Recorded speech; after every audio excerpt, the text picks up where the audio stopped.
श्रीमद् भागवत महापुराण चतुर्थ स्कंद त्रयोविंशो अध्याय।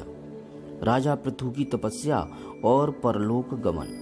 श्री मैत्रेय जी कहते हैं, इस प्रकार महामनस्वी प्रजापति पृथु के स्वयमेव अन्न आदि तथा पूर्व ग्राम आदि सर्ग की व्यवस्था करके स्थावर जंगम सभी की आजीविका का सुविधा कर दिया तथा साधुजनोचित धर्मों का भी खूब पालन किया।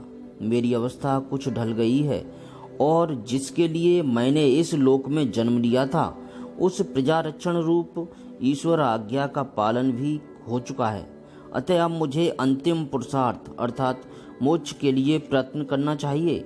यह सोचकर उन्होंने अपने विरह में रोती हुई अपनी पुत्री रूपा पृथ्वी का भार पुत्रों को सौंप दिया और सारी प्रजा को विलखती छोड़कर वे अपनी पत्नी सहित अकेले ही तपोवन को चले गए।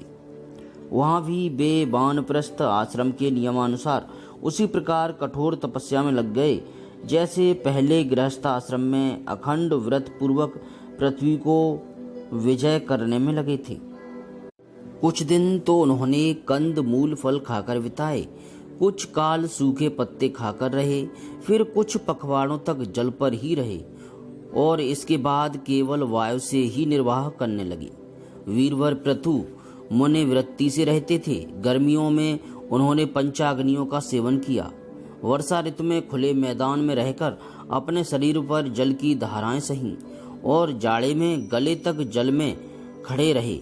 वे प्रतिदिन मिट्टी की वेदी पर ही शयन करते थे। उन्होंने शीतोष्ण सब प्रकार के द्वंद्वों को सहा तथा वाणी और मन का संयम करके ब्रह्मचर्य का पालन करते हुए प्राणों को अपने अधीन किया। इस प्रकार श्री कृष्ण की आराधना करने के लिए उन्होंने उत्तम तप किया। इस क्रम से उनकी तपस्या बहुत पुष्ट हो गई और उसके प्रभाव से कर्म मल नष्ट हो जाने के कारण उनका चित्त सर्वथा शुद्ध हो गया। प्राणायामों के द्वारा मन और इंद्रियों के निरुद्ध हो जाने से उनका वासना जनित बंधन भी कट गया। तब भगवान सनत कुमार ने उन्हें जिस परमोत्कृष्ट अध्यात्म योग की शिक्षा दी थी उसी के अनुसार राजा पृथु पुरुषोत्तम श्री हरि की आराधना करने लगे। इस तरह भगवत परायण होकर श्रद्धा पूर्वक सदाचार का पालन करते हुए निरंतर साधन करने से परब्रह्म परमात्मा में उनकी अनन्य भक्ति हो गई। इस प्रकार भगवत उपासना से अंतःकरण शुद्ध सात्विक हो जाने पर निरंतर भगवत चिंतन के प्रभाव से प्राप्त हुई इस अनन्य भक्ति से उन्हें वैराग्य सहित ज्ञान की प्राप्ति हुई और फिर उस तीव्र ज्ञान के द्वारा उन्होंने जीव के उपाधिभूत अहंकार को नष्ट कर दिया जो सब प्रकार के संशय विषय का आश्रय है। इसके पश्चात देहात्म बुद्धि की निवृत्ति और परमात्म स्वरूप श्री कृष्ण की अनुभूति होने पर अन्य सब प्रकार की सिद्धि आदि से भी उदासीन हो जाने के कारण उन्होंने उस तत्व ज्ञान के लिए भी प्रयत्न करना छोड़ दिया जिसकी सहायता से पहले अपने जीव कोश का नाश किया था। क्योंकि जब तक साधक को योग मार्ग के द्वारा श्री कृष्ण कथा अमृत में अनुराग नहीं होता तब तक केवल योग साधना से उसका मोह जनित प्रमाद दूर नहीं होता, भ्रम नहीं मिटता। फिर जब अंतकाल उपस्थित हुआ तो वीरवर पृथु ने अपने चित्त को दृढ़ता पूर्वक परमात्मा में स्थिर कर ब्रह्म भाव में स्थित हो अपना शरीर त्याग दिया।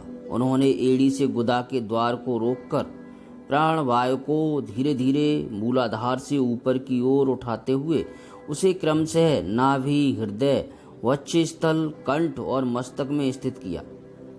फिर उसे और ऊपर की ओर ले जाते हुए क्रमशः ब्रह्म रंध्र में स्थिर किया। अब उन्हें किसी प्रकार के सांसारिक भोगों की लालसा नहीं रही। फिर यथास्थान विभाग करके प्राण वायु को समष्टि वायु में, पार्थिव शरीर को पृथ्वी में और शरीर के तेज को समष्टि तेज में लीन कर लिया। हृदय आकाश आदि देहावच्छिन्न आकाश को महाकाश में और शरीरगत रुधिर आदि जलीय अंश को समष्टि जल में लीन किया। इसी प्रकार फिर पृथ्वी को जल में, जल को तेज में, तेज को वायु में और वायु को आकाश में लीन किया। तदनंतर मन को अर्थात सविकल्प ज्ञान में जिनके अधीन वह रहता है, उन इंद्रियों को उनके कारण स्वरूप तन्मात्राओं में और सूक्ष्म भूतों अर्थात तन्मात्राओं के कारण अहंकार के द्वारा आकाश इंद्रिय और तन्मात्राओं को उसी अहंकार में लीन कर अहंकार को महतत्व में लीन किया। फिर संपूर्ण गुणों की अभिव्यक्ति करने वाले उस महतत्व को मायोपाधिक जीव में स्थित किया।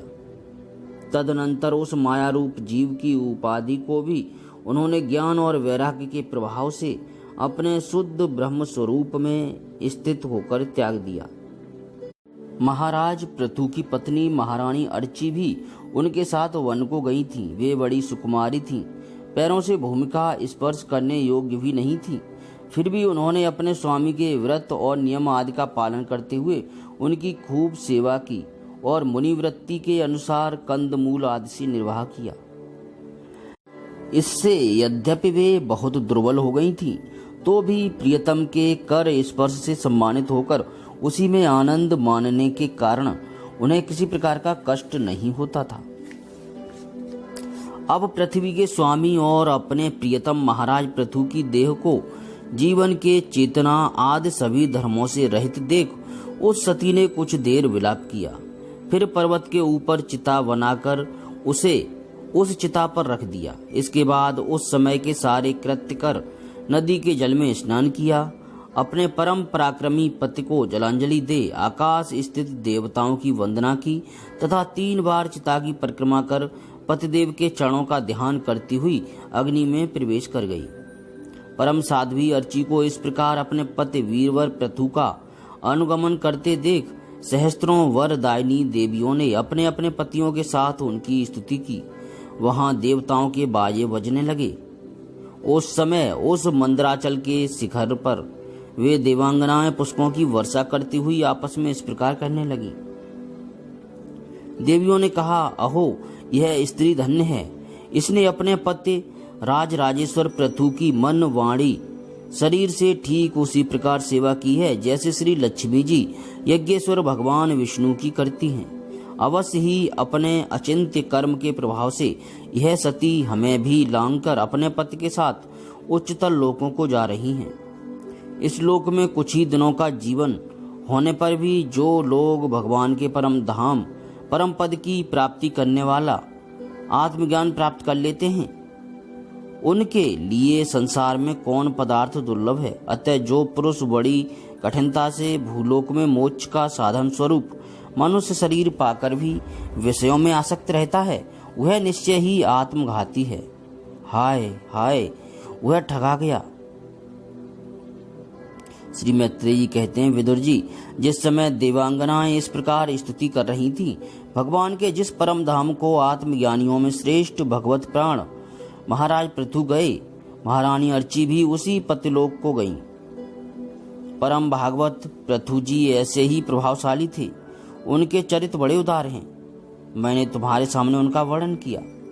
जो पुरुष इस परम पवित्र चरित्र को श्रद्धा पूर्वक निष्काम भाव से एकाग्र चित्त से पढ़ता, सुनता अथवा सुनाता है, वह भी महाराज पृथु के पद भगवान के परम धाम को प्राप्त होता है। इसका सकाम भाव से पाठ करने से ब्राह्मण ब्रह्मतेज प्राप्त करता है, क्षत्रिय पृथ्वीपति हो जाता है, वैश्य व्यापारियों में प्रधान हो जाता है तथा शूद्र में साधुता आ जाती है। स्त्री हो अथवा पुरुष, जो कोई इसे आदरपूर्वक 3 बार सुनता है, वह संतानहीन हो तो पुत्रवान, धनहीन हो तो महाधनी, कीर्तिहीन हो तो यशस्वी और मूर्ख हो तो पंडित हो जाता है। यह चरित्र मनुष्य मात्र का कल्याण करने वाला और अमंगल को दूर करने वाला है। यह धन, यश और आय की वृद्धि करने वाला, स्वर्ग की प्राप्ति कराने वाला और कलयुग के दोषों का नाश करने वाला है। यह धर्म आदि चतुर्वर्ग की प्राप्ति में बड़ा सहायक है। इसलिए जो लोग धर्म, अर्थ, काम और मोक्ष को भली भांति सिद्ध करना चाहते हों, उन्हें इसका श्रद्धा पूर्वक श्रवण करना चाहिए। जो राजा विजय के लिए प्रस्थान करते समय इसे सुनकर जाता है, उसके आगे आकर राजा लोग उसी प्रकार भेंटे रखते हैं जैसे पृथ्वी के सामने रखते थे। मनुष्य को चाहिए कि अन्य सब प्रकार की आसक्ति छोड़कर भगवान में विशुद्ध निष्काम भक्ति भाव रखते हुए महाराज पृथु के इस निर्मल चरित्र को सुनावे और पढ़े। विदुर जी, मैंने भगवान के महात्म्य को प्रकट करने वाला यह पवित्र चरित्र तुम्हें सुना दिया। इसमें प्रेम करने वाला पुरुष महाराज पृथु की सी गति पाता है। जो पुरुष इस पृथु चरित्र का प्रतिदिन आदर पूर्वक निष्काम भाव से श्रवण और कीर्तन करता है, उसका जिनके चरण संसार सागर को पार करने के लिए नौका के समान हैं, उन श्री हरि में सुदृढ़ अनुराग हो जाता है। श्रीमद् भागवत महापुराण चतुर्थ स्कंद 23वां अध्याय समाप्त। जय श्री कृष्ण।